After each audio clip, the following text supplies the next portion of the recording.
o ko Mamadou Kadialiou Bari wi'ete ko ɓiɗɗo Guinée mo duuɓi 29 ko kanko yaruno welo gila Conakry ha e leydi Arabie Saoudite fi waɗugol hajju ɗum ko caggal seppude gila Conakry ha Côte d'Ivoire ngam bambugol sili national e kawital kan feƴƴungal. min ko menen taw seppuno yehi Abidjan sippotugol sili national ko ɗon mi décidi min ni hande kadi mi seppani puyɗan aduna fijindaru lagine ha Abidjan hande kay ko be mi darano mi hewtira makka malgré hajju ngu waɗɗaki lan eyi mo artude o safari wi'i makko caɗele ɗen ɗuuɗano fota fi kala o wawano hajjude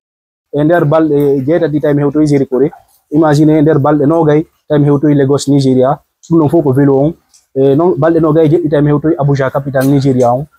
mi traversi Côte d'Ivoire, Ghana, Togo, Benin, Nigeria mi hewti Nigeria tawi Tchad e Soudan gere no ton tawi mi wata yarugo ay auto na fere vélo tawi ko be mi ƴetta avion mi traversa ɗin peeji ɗon ɗiɗi tum mi traverside avion mi hewtoyi Égypte mi ƴetti kadi vélo on ɗon jedda mi suti Riyad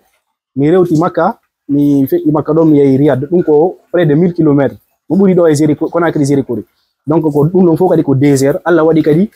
vélo on tawi vélo on ronki chaque fois pine tufo chaîne on taƴa kono toujours mi watta mi continue wonde to mi puusa mo ñallal ngal fof kono Allah waɗi mi yehi ha mi ɓatti Riyad vélo on ɗon doni complètement tawi ɗo wattata ko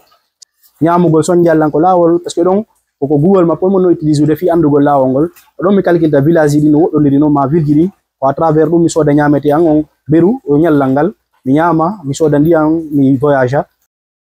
kono himo holli wondema yaadu wela fi ko ɗum waɗi himo tori kala yahowo Makka yo o rewru lawol hanugol ngol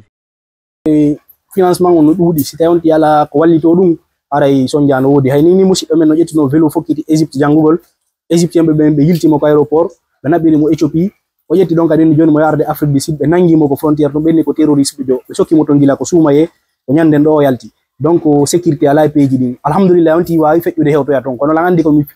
Allah dandilam e julɓe ɓen kadi wallitilam si on ti heɓali ko wallito ɗum sonjaji ɗi no ɗuuɗi lawol ngol financement o no ɗuuɗi moƴƴa aray komi toroto kala falaɗo yaade voyage yo yaaru lawol ko sariya on wi'i kon sina ɗum wonti heɓa e difficulté ji e lawol ngol yo wawali hajjugol ngol hikka ɗo kono alhamdulillah rawane mi yawno ha Nigeria mi hatti ɗon hikka ɗo mi wawi natode Saudi mi waɗa umra an tan ine bawgal Allah ngal ko arata komi wawa hajjude si tawi ko ɗum Allah muuyi wallahi sattende komi heɓi kon fof ko voyage ɗo ko manque de visa on sinon dogino vélo on nokkeli gogo vélo on paani surtout wano Nigeria Égypte on vélo on paanal Saudi kono ɗum ɗon fof son jallam parce que wonde si vélo on paani lam ari ɗon ko yata wano Nigeria 3 balɗe tati